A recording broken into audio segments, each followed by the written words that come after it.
이 사건은 2019년도 때 정말 뉴스에서 어마어마하게 난리가 났었던 사건이었거든요. 이 이름 석자를 아마 전 국민이 기억을 할 거예요. 바로 이 사람입니다. 고유정입니다. 졸피뎀을 넣어서 카레를 강 씨에게 먹였고 피해자가 서서 걸어가거나 달아날 수 없는 상태가 됐을 때도 계속 쫓아다니면서 공격을 멈추지 않은 거네요. 수십 회 이상 가격을 했다는 얘기입니다. 이제 이 사건은 과학수사대가 이제 현장 감식에 들어가게 되죠. 네, 당시 펜션을 현장 감식했던 이창용 제주경찰청 과학수사계 경위님 모셨습니다. 펜션 당시 그 상황이 어땠나요? 제가 현장 감식을 좀 오래 하고 있는데요. 이렇게 깨끗한 살인 사건 현장은 처음 봤습니다. 제가 집중적으로 한 거는 현장 감식 중에서도 혈흔 형태 분석이란 분야가 있습니다. 혈흔 형태 분석을 하기 위해서는 처음에 전체 현장에 좀 익숙해지고 그 현장에 어떤 혈흔들이 있는지 관찰을 하게 됩니다. 이 관찰할 혈흔들을 우리 분류법이라는 게 있는데 그 분류법에 따라 하나씩 나눠서 정리를 해 나갑니다. 그러면 분류한 다음에 움직임, 그다음에 방향성 그런 것도 찾아보고 나중에는 공간 발현 부위 어디서 때렸는지를 우리가 추정도 하게 됩니다. 이게 당시 그 펜션 구조인가요? 구조네 저기. 처음에 제가 갔을 때는 이 현관으로 들어와서 볼 때는 아주 깨끗했죠. 지금 이 장면이 지금 그 현장 실제 모습인가요? 예, 이게 현장 감식을 하고 있는 모습입니다. 저희가 그냥 눈으로 보기엔 정말 좀 깨끗하게 정돈이 돼 있네요. 이 다이닝 룸 쪽에 가보면 벽면에 비산혈흔들, 네. 비산혈흔들이 조금씩 보이기 시작합니다. 비산혈흔이라고 하면 고여에 있는 혈액을 어떤 상대 물체가 강하게 내리쳤을 때 그렇게 공간상 날아다녔던 그런 혈흔을 비산혈흔이라고 합니다.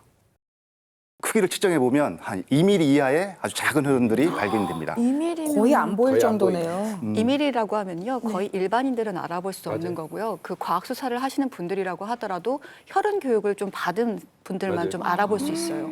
처음에 이제 다이닝룸에서 이제 혈흔들이 발견이 되고 그 이후에 그 옆에 바로 보면 욕실과 나오면서 주방, 그 현관에도 접촉 혈흔이 보이고 화장실 앞 낮은 벽면 하단에서도 비산 혈흔들이 이제 보이고 있습니다.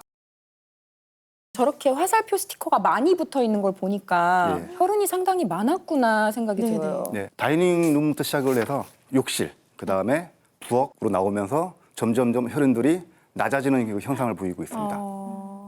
그 얘기는 서 있는 상태에서 이렇게 가격을 했다는 얘기죠. 주로 이제 바닥은 깨끗이 청소를 해서 바닥에는 혈흔이 없었고 날려서 튄 혈흔만 있었나 봐요. 그 범행 직후에 이 고유정이 깨끗이 현장 바닥을 걸레로 아주 깨끗하게 지웠기 때문에 바닥에는 없었고 벽면에서만 이런 비산 혈흔들이 남아있게 되는 겁니다. 혈흔이 있다는 걸 파악을 되고 어두워질 무렵에 다시 루미놀 실험이라는 걸 하게 됩니다. 이게 실제 루미널 검사한 건가요? 화냈을 때는 잘 안 보이다가 어두운 네. 밤이 됐을 때 루미노를 뿌리면 네. 저렇게 확연하게 관찰하실 맞습니다. 수 있는. 근데 아까 이제 감식을 하실 때는 바닥에는 스티커를 안 붙이셨는데 네. 루미놀 검사를 하니까 바닥에도 그렇죠. 혈흔이 바닥에도 있었던 혈흔이 거네요. 보이는 거죠. 아주 미세한 양만 바닥에 남아 있어도 루미놀 반응을 하면 발광을 하게 되는 거죠. 그러면은 그 고효정이 바닥을 깨끗이 청소를 했다고 했잖아요. 예. 그래도 저렇게 흔적이 다 그렇죠. 남는다라는 말씀이죠? 본인은 육안으로 보이지 않아서 깨끗이 치웠다고 생각을 하겠지만 루미놀 검사를 해보면 아주 미세한 혈흔에도 발광을 하기 때문에 눈으로 확인이 가능한 거죠. 경위님 저기는 다이닝룸인 예. 거죠? 예, 바로 전 이쪽에- 사진은 거실이었고요. 처음에는 이렇게 깨끗해서 금방 끝나겠구나 하고 도착을 하셨는데 네. 저렇게 혈흔이 네, 하루 종일 많은 걸 했죠. 봤을 네. 때는 예감이 안 좋으셨겠어요. 많은 유혈 사건을 가봤지만 차라리 피가 많이 있었으면 이런 행위가 있었구나 생각을 하겠는데 네. 이와 같은 경우는 너무 깨끗했기 때문에 더 섬뜩했던 그렇죠. 네, 치밀하게 그런 치웠다는 치밀하게 뜻이니까. 치웠다는 여기서 이제 루미놀 검사를 했습니다. 보시면 제가 봤습니다. 변기에도 저렇게, 묻어 있네요. 네, 하단에 저렇게 형광빛을 파란색 형광빛이 나오는 루미놀 검사를 실시했더니 저렇게 나왔습니다. 중요한 거는 저 혈흔이 누구의 것인가 예, 하는 것일 텐데 예. 누구 것인지 밝혀내셨나요? 예, 저희가 루미놀 실험을 해서 발광하는 부분들을 다 채취를 해서 국가수에 DNA 검사 의뢰를 했는데요. 보시면 현관 예. 중문 안측에 일부분에서의 혈흔에서만 고유정의 DNA가 나왔고요. 그러네. 여기 보시면 벽면 서측, 천장, 욕실, 밥솥, 다이닝룸, 거실, 현관 이 모든 데에서 피해자의 유전자, 강 씨의 유전자가 검출이 되었습니다. 그럼 저 결과만 봐도 그 혈흔이 사방으로 튀었다는 그렇죠. 것처럼 그렇습니다. 여기 느껴지거든요. 보시면 지금 의뢰하신 21점에서 네, 맞습니다. 딱 한 부분, 현관 중문 안쪽만 고유정 유전자가 있고요. 나머지는 그러니까 다이닝 룸부터 시작해서 욕실, 그다음에 거실까지 또 밥솥 위까지 이 모두 다 비산된 혈흔이 피해자 강 씨의 혈흔인 게 확인된 거죠.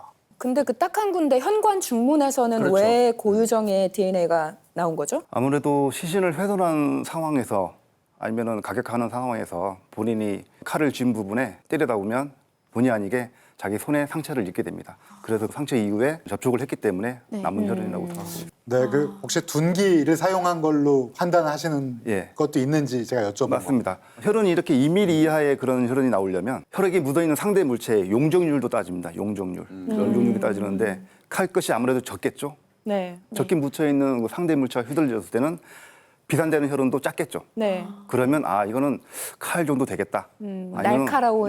날카로운 칼 정도를 가지고 휘둘렀구나라고 우리가 추정을 하게 되는 거죠. 근데 이 정도 나왔으면 이제 바로 체포해야 되는 거 아닌가요?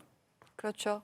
경찰은 CCTV와 또 DNA 증거를 확보를 했기 때문에요. 감식 다음 날 고유정 강 씨의 전처를 바로 긴급 체포합니다. 형사들이 한 아파트 지하 주차장에 들어섭니다. 손을 붕대로 감은 여성이 고유정임을 확인하더니 이내 고유정의 손목에 수갑을 채웁니다. 오전 10시 32분경으로 사진대로 긴급 체포하겠습니다. 황망하다는 듯 경찰을 바라보던 고유정은 범행 사실을 거듭 부인합니다. 자, 여기가요. 고유정이가 살고 있는 그 아파트 지하 주차장입니다. 예, 지금 보이시죠? 체포 과정이에요, 저게.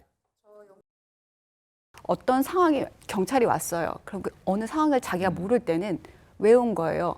무엇 때문? 왓을, 그러니까 정황, 그 자초 지정에 대해서 궁금해하죠. 근데 고유정의 첫 한마디는 왜요? 왜요예요. 그리고 나서 어떤 상황을 알고 있는 상황에서 할 수 있는 말을 하는 거죠. 난 그런 적 없는데요. 내가 오히려 당했는데요. 방어 태세를 합니다. 고유정 머릿속에는 이미 모든 정보가 들어있고 거기에 방어 태세를 하는 거고요. 그다음에 집에 남편이 있는데 연락해도 되나요? 이런 걸 물어보는 거죠. 이미 다음 수사 과정에 있어서 자기 스텝을 다 밟고 있는 거죠. 아니 배우인 제가 봐도 표정이나 이런 게 전혀 자기하고는 아무 관계가 없다는 듯이 너무 태어난 그런 얼굴이어서 네. 너무 놀라운 것 같아요. 심지어 저희가 이 사건을 다 알고 보는데도 네네. 여전히 정말 아무 관련이 없는 사람처럼 보여요. 고유정은 강 씨가 자신을 성폭행하려다가 뭐 잠적한 거라고 얘기했잖아요. 근데 지금 이제 경찰에 연행된 후에 진술을 바꾸게 됩니다. 아이에게 수박을 썰어주려고 칼을 들고 있었는데 강 씨가 저를 성폭행하려 해서 저항하다가 들고 있던 칼로 우발적으로 한 번 찔렀던 것뿐이에요.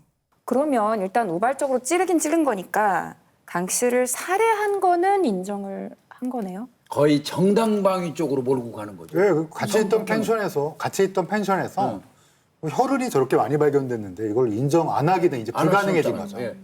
근데 저는 좀 궁금한 게 문자 메시지가 있었잖아요. 아까 저희가 읽었던 범행 직후 2시간 안에 보내줬던 문자 메시지에 미안하다, 고소하지 말아달라는 그 문자 메시지가 주고받은 문자 메시지가 혹시 그런 고유정이 그렇죠. 강 씨인 척을 해서 강 씨의 휴대폰으로 자기에게 문자를 보낸 겁니다. 이거는 두 가지의 스텝이 있어요. 첫 번째는 이 강 씨가 잠적한 이유를 위장을 하기 위한 어떤 근거를 남겨놓은 거고요. 두 번째 성폭행이라는 얘기를 꺼낸 거는 나중에 이 사건이 발견되더라도 자기는 방어적인 태세에서 이렇게 어쩔 수 없이 생긴 우발적 범행이라는 것을 다 깔아놓는 거예요. 그러니까 고유정에게는 일종의 시나리오가 있었다는 겁니다. 마치 자기가 짠 각본대로 다 움직여 줄 거고 모두가 다 속아줄 거라고 생각했던 것처럼 느껴지는데요. 일단은 이렇게 고유정이가 주장을 계속 하게 되면 어쩔 수 없이 경찰 입장에서는 정말 이게 우발적이냐, 뻔히 아닐 거라고 생각돼도 증명해야 될 이유가 있거든요. 네. 그래서 정말 우발적이냐 아니면 계획적이냐 이걸 가릴 수밖에 없습니다. 이럴 때 우리가 가장 중요하게 보는 게 혈흔 형태 분석입니다. 그럼 경위님 혈흔 형태 분석을 통해서는 어떤 걸 알 수 있어요? 저희 과학수사 요원들이 하는 궁극적인 목적은 현장에 누가 있었냐를 밝히는 게 그렇지. 가장 중요한 목적입니다. 그다음 중요한 목적이 그 누군가가 어떠한 행위를 했는지 현장 재구성을 해주는 게 저희 과학수사 요원들의 가장 궁극적인 목적입니다. 이렇게 현장 재구성을 할 때 가장 중요하고 유력한 증거가 될 수 있는 게 혈흔 형태 분석입니다.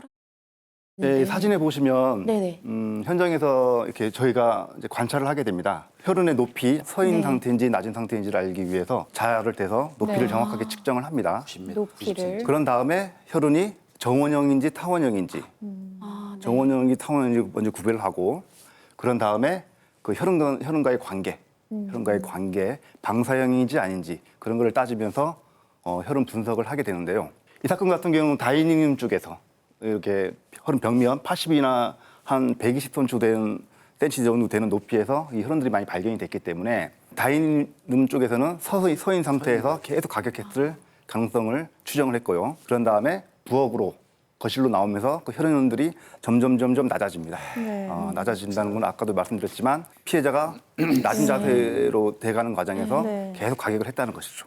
피해자 강 씨의 그 혈흔이 출입문 쪽에도 이제 DNA가 나오는데 아마 도망가려고 하다가 출입문까지 가서 한번 짚고 그 다음에 화장실 옆 낮은 하단에서 또 정지이탈 혈흔이 나타나게 되는데 이거는 거의 누워있는 상태에서 아니면 나타날 수 없는 그런 정지이탈 혈흔입니다.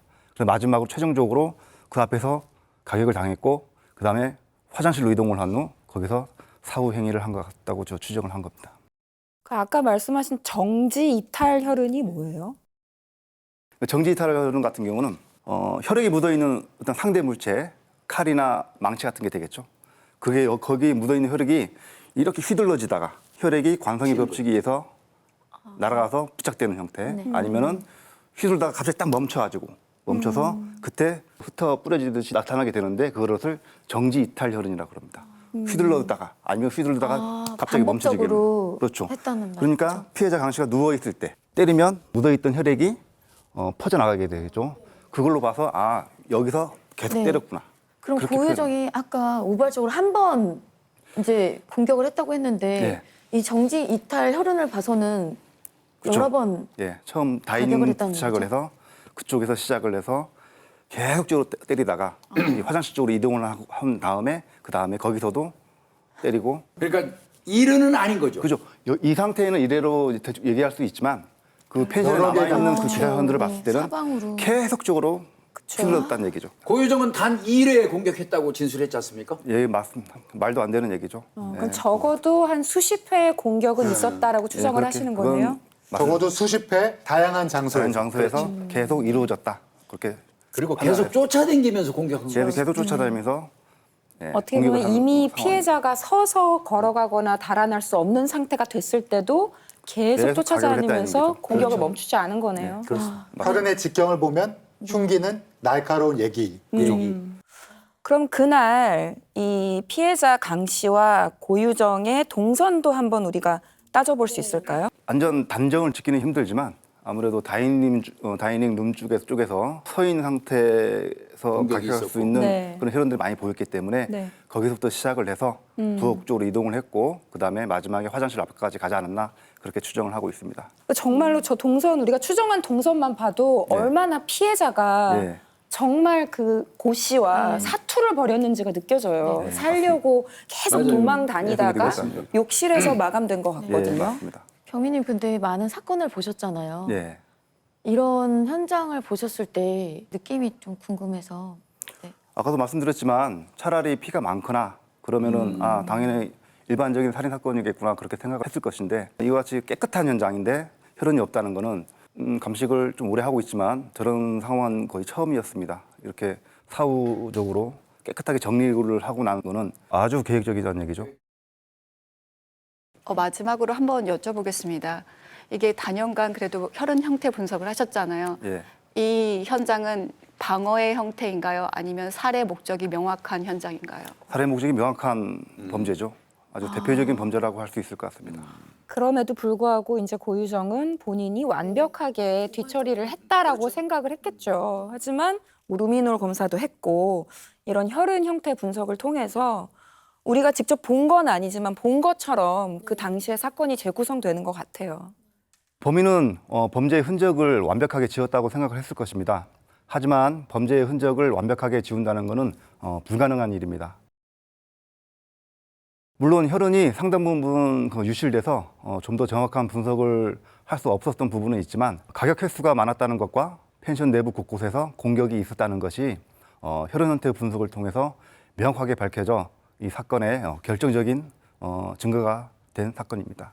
어떻게 근데 내 아이의 친아빠, 생부이고 한때 결혼한 사이였고 또 내 아이를 너무나 끔찍하게 사랑해주고 있는 그 사람을 고유정은 이렇게까지 잔인하게 치밀하게 계획해서 살해를 할 수 있었을까요? 고유정의 심리를 그럼 분석해 보도록 하겠습니다.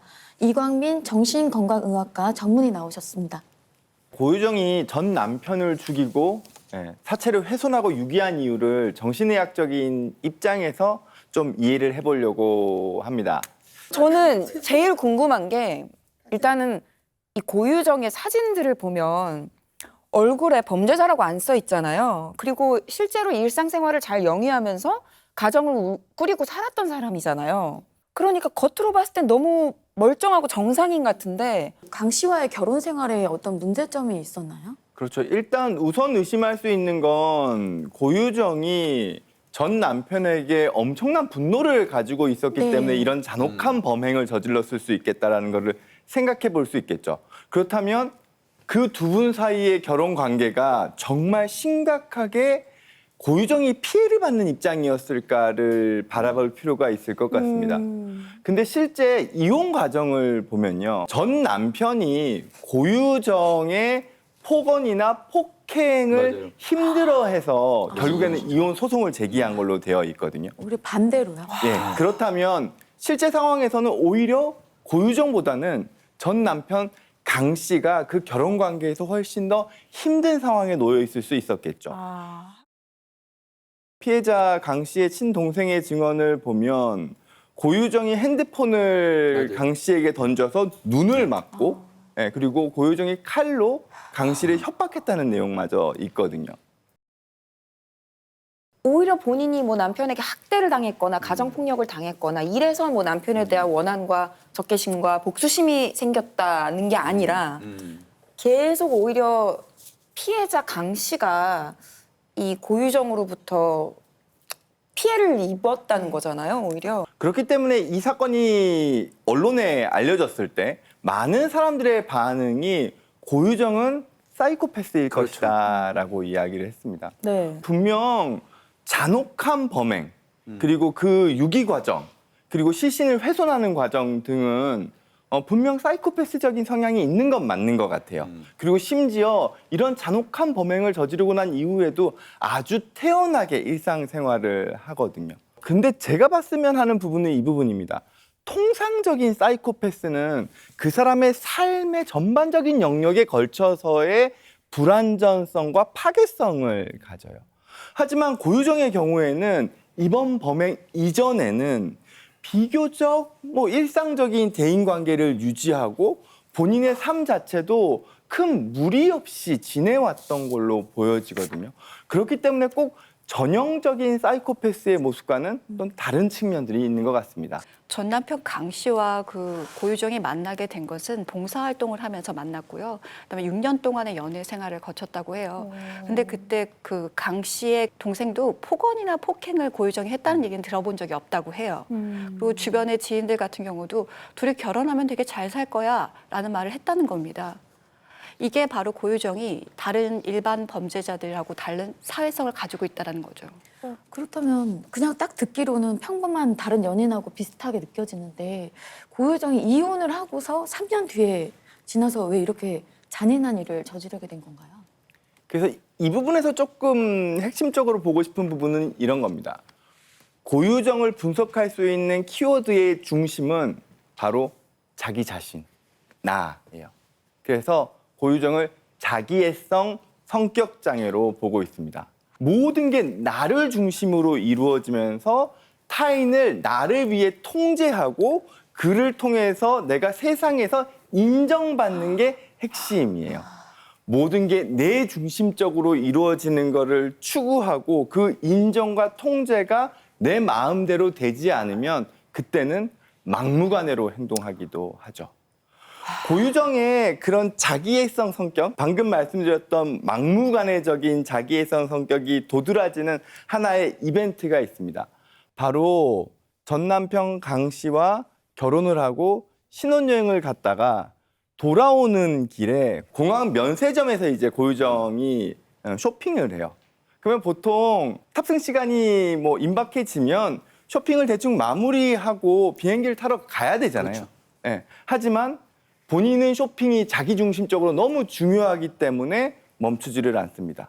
오히려 본인의 쇼핑을 막으려고 하는, 비행기로 데려가려고 하는 전 남편 강 씨에게 화를 내면서 오히려 쇼핑을 더 하고 결국에는 비행기마저 놓쳐요. 즉 고유정 씨의 그 자기애성 성격은 모든 게 내 마음대로 되지 않았을 때 오히려 더 화를 내는 형식으로 주변 사람들과 본인 스스로에게도 피해를 주는 거죠. 이걸 저희가 병적인 자기애성 성격이라고 이야기합니다. 그런 병적인 자기애성 성격은 전적으로 타인을 나의 인정을 받기 위한 도구로 사용하면서 막상 그게 잘 되지 않으면 가차없이 버리기도 했다가 또 나한테 필요하면 매달리기도 했다가 이걸 좀 반복하는 특이한 행동 패턴들을 좀 가지게 되죠. 원래 나르시시즘, 자기애는 원래 조금씩 누구한테나 있는 그쵸. 건데 이 사람은 병적인 거라는 말씀이신 거네요. 그렇죠. 병적인 나르시즘에서의 특징은 내가 무언가 인정을 받기 위한 도구에 나의 노력이 없어요. 타인의 무언가를 통해서 나의 자기애를 채우기 때문에 그 관계가 아주 불안정할 수밖에 없는 거죠. 그래서 그 병적인 자기애성 성격의 사람들이 반복하는 대인관계의 패턴이 있습니다. 첫 번째는 나의 자기애를 채우기 위해서 그 누군가가 절실해요. 그래서 그 누군가를 막 띄워줍니다. 이상화시켜요. 그렇게 그 누군가를 나의 자기애를 형성하기 위한 도구로 전적으로 사용하다가 어느 순간 질리기도 하고 내가 뭔가 밀리기도 하는 것 같고 막상 이 사람이 더 이상 필요 없어지는 것 같다는 느낌도 받습니다. 그럼 그때부터는 평가절하합니다. 그리고 난 다음에 나 너 필요 없어 이제 하면서 포기합니다. 난 너 떠날 거야 라는 식으로 딱 끊어냈다가 그러고 나니까 나의 자기애가 다시금 부족하거든요. 그렇기 때문에 내가 버렸던 그 사람에게 다시금 갈구하듯이 다가가서 후버링이라고 표현하는데요. 다시금 꼬셔요. 그리고 난 다음에 다시 이상화했다가 평가절하했다가 버렸다가 다시금 끌어당겼다가 이상화했다가를 반복하는 관계 패턴을 보입니다. 상대방은 정말 많이 헷갈릴 것 같아요. 정말 괴로웠을 거예요. 그리고 실제 고유정과 전 남편 사이에서는 이러한 고유정의 대인관계 패턴이 반복됐을 가능성이 상당히 높고요. 그 과정에서 전 남편 역시 정말 힘들었기 때문에 참다 못해서 이제는 내가 더 이상 못하겠어라고 이혼 소송을 했을 가능성이 크다고 생각을 합니다. 전 남편이 그래서 고유정의 행동을 못 참아서 이혼을 먼저 요구했을 가능성이 높네요. 네, 실제로 고유정의 전 남편인 강 씨는 아내의 폭언 폭행으로 인해서 이혼 소송을 제기한 걸로 지금 되어 있죠. 네. 근데 사실 폭언 폭행이 이제 폭력성의 시초 사인인데 아무리 그래도 이렇게까지 살해를 하고 시신을 훼손하는 거는 즉 고유정의 입장에서는 자신의 그 정말 어떻게 보면 복잡한 자기애성 성격으로 인한 다소 남을 힘들게 만드는 대인관계 패턴을 견뎌내준 남편의 장점은 보이지 않았을 거예요. 너는 내가 경제적으로도 무능하고 오히려 교수가 될 수 있도록 대학원을 뒷받침해주면서 잘 키워주고 있는데 너가 나를 배신해? 너가 나를 떠나? 이런 식으로 자기애에 대한 손상으로 느끼면서 오히려 큰 분노감을 가질 수가 있습니다. 이게 병적인 자기애성 성격에서 범죄적인 행동을 하게 되는 과정인데요. 아까 말씀드렸듯이 병적인 자기애는 나의 자기애를 채워넣기 위해서 타인을 이용한다고 했죠. 타인으로 그걸 채워 넣으려고 하는데 이 타인이 어느 순간 떠나가든지 혹은 나를 배신하든지 나의 기대치를 만족시켜주지 못한다든지 하면 나의 자기애가 손상돼요. 그러면 이 나의 자기애가 나 때문이 아니라 그 타인 때문에 손상받았고 상처받았기 때문에 자기애성 성격은 나의 이 상처를 감당하지 못합니다. 그렇기 때문에 내가 어떻게 해서든지 나의 자기애를 깨부순 그 누군가를 복수할 거야라는 식으로 자기애적 분노라는 게 튀어 올라와요. 그 자기애적 분노가 범죄로 넘어가게 되는 거죠. 실제로 고유정의 상황에서는 내가 이때까지 대학 교수로 잘 키워주고 있는 그러면서 그거를 나의 자기애로 가지고 갔었던 남편이 나에게 이혼 소송을 하면서 떠나가려고 하는 순간 고유정은 심각한 자기애성 손상을 받았을 겁니다. 그리고 그 손상과 상처를 치유하기 위해서 내가 쓸 수 있는 분노와 복수의 방법은 너 그러면 우리 아이 보지 마. 못 보게 하는 거. 설령 이혼 과정에서 일정 부분의 교섭권이 있었을 거예요. 하지만 안 보여주는 거죠. 그걸로 나의 자기의 손상을 만회했을 수 있습니다. 근데 여기서 남편이 면접 교섭권 신청을 재판부를 통해서 얻게 되고 그거는 고유정 입장에서 나의 자기애를 한 번 더 손상시키고 상처를 주는 행동이잖아요. 이번 손상의 경우에는 철저하게, 더 치밀하게, 더 완벽하게 해결하지 않으면 안 되겠다라는 생각에 자기의 분노가 이런 끔찍한 범죄로 연결된 게 아닐까 생각을 합니다. 맞습니다. 이게 실제로 고유정이가 면접 교섭권 재판에서 패소했거든요. 그때 재판정에서 고유정이가 뭐 재판장을 향해서 소리 엄청나게 지르고요. 거의 뭐 난동 수준의 소란을 피웠다고 그래요. 그러니까 궁극적으로는 그 아이를 면접 교섭권에서 패소하면서부터 이게 범행의 기폭제가 되지 않았을까 이런 추정은 가능할 것 같습니다. 근데 이렇게 약간 폭력성 있는 사람들이 충동 제어를 못해서 소리 지르면 안 되는 곳에서 막 도발적으로 소리를 지르고 그럴 수는 있어도 이게 이렇게 차분하게 범행을 계획하게 되기도 하는 거예요? 일반적인 자기애성 분노는 충동적이고 일시적이고 내가 한순간의 복수로 어느 정도 내가 참고 넘어가요. 하지만 고유정 사건에서는 지금 두 번째 자기애성 손상이죠. 네. 그렇기 때문에 내가 더 치밀하게 완전히 나의 그 자기애를 이 남성으로부터 손상되게 되는 걸 끊어내기 위해서는 이 상대방을 죽이는 방법밖에 없다라고 판단했을 거고요. 여기서 자기애성 성격의 또 다른 특징이 있습니다. 자기애성 성격은 절대로 내가 손해보는 거를 받아들이지 못해요. 그러면은 어쨌든 내가 나의 자기애를 지켜내기 위해서 누군가를 공격하기로 했고 그리고 거기서 범죄적인 계획을 세웠다면 그 이후의 과정은 내가 절대로 범죄를 통해서 손해받지 않기 위해서 최대한 완벽한 범죄를 추구하고자 했을 거예요. 그게 고유정으로 하여금 엽기적인 살인 이후에 잔혹한 형태의 시신 유기를 하게 되는 과정으로 연결됐을 걸로 생각이 되는 거죠. 이렇게 수십 회나 가격을 하고 시신을 잔인하게 훼손하고 유기한 게 이 사람이 딱히 가학성이 있다거나 그런 게 아니라 나의 목적 달성을 위해서 나중에 내가 손해보지 않으려고 미션을 위해서 그렇게 한 거로 이해할 수 있겠네요. 자기가 손해보는 것을 견딜 수 없다라는 것에서 저는 한 장면이 떠올랐습니다.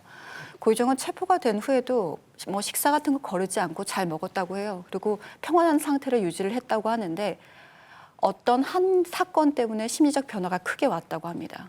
뭐죠? 전 남편 살해 사건의 피의자인 고유정이 신상 공개 결정 후 처음으로 모습을 드러냈습니다. 모자나 옷으로 얼굴을 가리지는 않았지만 고개를 푹 숙이고 손으로 가려 얼굴을 제대로 확인할 수 없었습니다. 영장이 발부되고 자신의 신상이 공개가 되면서 밥도 잘 먹지 않고 초조해하면서 굉장히 심한 심리적 동요가 있었다고 해요. 이때까지만 해도 자신이 노출된 생각을 안 했겠죠. 내가 무죄를 받을 수도 있다라고 생각을 했을 거예요. 그럼 내가 사회에서 나갔을 때 생활을 할 것을 분명히 고려를 했을 텐데 이런 부분이 만약에 내가 신상이 공개가 된다면 자기한테 엄청난 큰 충격이겠죠. 그러면은 이런 모습이 자기애성 손상과 관련이 있다는 건가요? 세상 사람들이 나를 보고 손가락질 할 거다라고 생각을 했을 때면 분명히 자기애적 손상이 굉장히 강했을 거예요. 그때 머리를 가리는 행위는 자기애적 손상을 조금이라도 줄이기 위한 행위였을 텐데 머리를 내린다라는 건 다른 사람들이 나를 보는 비난의 시선을 자기가 막고요. 자신도 그걸 바라보지 않는다라는 거예요. 보지도 않고 보여주지도 않겠다. 이게 바로 고유정식 생활 방식인 거예요. 남편을 살해한 것도 마찬가지죠. 그런 방식의 패턴인 거죠. 절단하고 단절하고 보지 않고 없애겠다. 사람 목숨을 빼앗아 놓고 자기 얼굴이 공개될까 봐 그게 자기애가 손상될까 봐 그 두려워했다는 거잖아요. 괴로워하고. 정말 너무 뻔뻔하다는 생각이 드네요. 그 타인에 대해서, 즉 피해자에 대해서는 엄청나게 우리가 정말 깜짝 놀랄 만한 잔혹한 일을 저질렀고, 아까 기억나시죠? 8군데 자기 손상. 굉장히 얕게, 굉장히 얕은 손상인데 아마 자기애성 성격 장애가 있는 병적인, 자기에게 손상되는 건 굉장히 적게 했을 가능성도 분명히 있는 거죠. 자기애성 성격 장애에서 이제 자살 시도를 하는 경우들이 간혹 있습니다. 그럴 때는 그 자살 시도 역시 나를 위한 목적이에요. 그렇기 때문에 내가 최소한의 나에게는 피해가 되면서 내가 그 자살 행위를 통해서 누군가로부터 무언가를 얻기 위한 목적으로 하는 경우가 많기 때문에 고유정처럼 아주 얇은 형태의 상처만 남는 경우가 흔합니다. 그러니까 한마디로 남의 고통은 맞습니다. 엄청나게 크고 그게 전혀 느껴지지 않고 자기가 요만큼의 상처는 엄청 크게 너무나 고통스럽게 본인이 괴로워한다는 얼굴 얘기죠? 가리는 것도 그렇고. 세상이 나 중심이니까 아까 네. 말씀하신 것처럼 나밖에 없으니까 그랬다는 건데 이런 자기애성 인격장애, 성격장애가 있는 분들은 왜 자신의 자존감을 채우고 인정을 받기 위해서 내가 노력을 하는 게 아니라 주변 사람들을 한낱 도구화하는 걸까요? 그렇죠. 병적인 자기의 성격 장애는 타인을 나의 그 자기애를 채우기 위한 도구로 착취해 버립니다. 근데 성격 장애라는 거는 그 한순간 일시적으로만 발생하는 게 아니고요. 그 성장 과정에서의 그 오랜 기간 동안을 통해서 일정으로 나의 삶의 패턴으로 형성된 양식이거든요. 그렇기 때문에 고유정의 좀 어렸을 적의 삶의 배경을 좀 볼 필요가 있습니다. 근데 고유정은 비교적 아주 경제적으로 좀 풍요로운 환경에서 자라났다고 하죠. 아버지께서 렌트카를 운영하셨다고 하고 실제로 본인의 자기애를 내가 공부를 열심히 해서거나 내가 돈을 열심히 벌어서가 아니라 어릴 때부터 자기 부모의 부를 통해서 나의 자기애를 채워왔을 가능성이 높을 것으로 보여지죠. 그렇게 어릴 적부터 타인을 통해서 나의 자기애를 채우려고 했던 습성이 성인기까지 남아서 계속 타인을 착취하는 그 선상에서 전 남편이나 아들이나 현재의 남편마저도 나의 자기애를 채우기 위한 도구가 되었을 가능성이 클 것 같습니다. 재혼을 했잖아요, 고유정이. 재혼한 남편의 이야기를 들어보면 그분이 소방공무원인데 소방공무원을 그만두고 로스쿨에 들어가라. 그래서 변호사가 되라 라고 했다는 거예요. 또 아마 같은 맥락인 것 같습니다. 현재 남편에 있어서도 현재 남편이 로스쿨을 가는 걸로 통해서 얻게 되는 명예와 부를 나의 자기애로 이용해 먹으려고 하는 셈인 거죠. 그러면 주변 사람을 착취하면서 이용하면서 결국 얻고자 했던 고유정의 어떤 그림, 비전은 뭐예요? 완벽한 가정을 꿈꿨을 거라고 생각을 합니다. 고유정의 세계관은 어디까지나 고유정 자기 자신이에요. 그렇기 때문에 고유정에 의한 고유정을 위한 가정이 고유정에게는 완벽한 가정이었을 겁니다. 어떻게 보면 내가 통제할 수 있는 나를 위해 존재하는 가정인 거네요. 그렇죠. 내가 중심이 돼서 내가 마음대로 할 수 있는 가정이 누군가에 의해서 손상받았을 때 그 손상받는 사람이 설령 나의 가족의 구성원이었다 하더라도 그 사람은 나에게 적이 돼 버리고 그 사람에게 내가 자기의 손상으로 인한 분노를 표출해 버리는 거죠. 고유정이 보면은 아까 아이한테 아빠를 삼촌이라고 부르라고 그랬잖아요. 이거는 이제 아빠 성 쓰는 것 자체도 아마 싫어했던 것 같고요. 그런 걸 종합적으로 판단해보면 이 고유정이가 원한 그 그림은 전 남편을 완벽하게 배제. 그래서 현재 이 내 가정에 걸림돌이 되잖아요, 남편이. 그래서 완벽한 단절을 추구하는 제거의 대상으로 본 게 아닌가 이렇게 볼 수밖에 없습니다. 그리고 범행 후에 고유정이 끝까지 피해자 탓을 했거든요. 근데 이게 일관되게 계속 주장을 하니까 혹시 본인이 그렇게 믿고 있는 건가요? 나의 잘못을 인정하는 거는 죽는 것보다 싫을 거예요. 고유정 입장에서는 오히려 내가 피해자고 전 남편이 내 인생을 망가뜨렸어라고 스스로에게 계속 쇠뇌를 하고 있을 때 그나마 가지고 있는 자기애라도 지켜낼 수 있을 거거든요. 그렇기 때문에 고유정이 앞으로도 본인의 잘못을 진정으로 뉘우치면서 내가 정말 나의 전 남편에게 잘못된 행동을 했구나라고 마음을 가질 가능성은 낮을 걸로 생각이 됩니다. 근데 이렇게 계속 자기애가 손상을 입을 때마다 자기애성 분노를 느끼고 그렇게 폭력성을 표출한다면 또 범죄를 저지를 가능성은 너무 농후한 거 아닌가요? 병적인 자기애성 성격이기 때문에 내가 가지고 있는 삶의 형태를 나의 노력으로 가져갈 가능성은 낮아요. 그러면 그 누군가를 계속 착취해야 돼요.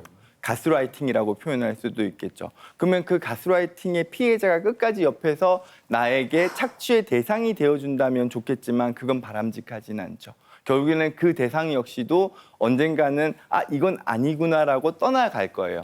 그게 이 병적인 자기에서는 손상이 되고 상처가 되기 때문에 결국에 내가 복수하는 방향의 범죄적 행위는 충분히 일어날 수 있는 여지는 있죠. 근데 다만 제가 여기서 좀 조심스러운 부분은 자기애성 성격이 다 나쁜 것만은 아니에요. 자기애성 성격도 정말 다양한 유형이 있거든요. 아까 병적인 자기애성 성격은 나의 인정과 나의 성취를 위해서 타인을 이용한다고 했잖아요. 그게 아니라 나의 건강한 노력으로 꾸준히 내가 나의 자기애를 만들기 위해서 노력하는 자기애성 성격이라면 오히려 나의 삶의 성공, 사회적인 성공의 밑바탕이 될 가능성이 높겠죠. 실제 성공한 사업가나 저명한 정치인, 유명한 연예인 분들 중에서는 이런 건강한 자기의 성격을 가지시는 경우들이 많습니다. 물론 이 경우에도 외부 상황에 의해서 나의 자기애가 손상되는 경우들이 생길 수 있어요. 상처 없는 경우가 어디 있겠어요. 근데 건강한 자기애성 성격은 자기애의 손상을 받는다 하더라도 그거를 메꿔 넣기 위해서 오히려 내가 오기를 가지는 식으로 더 노력을 하고 에너지를 채워 넣으면서 그 상황을 극복해내려고 하는 방향으로 갑니다.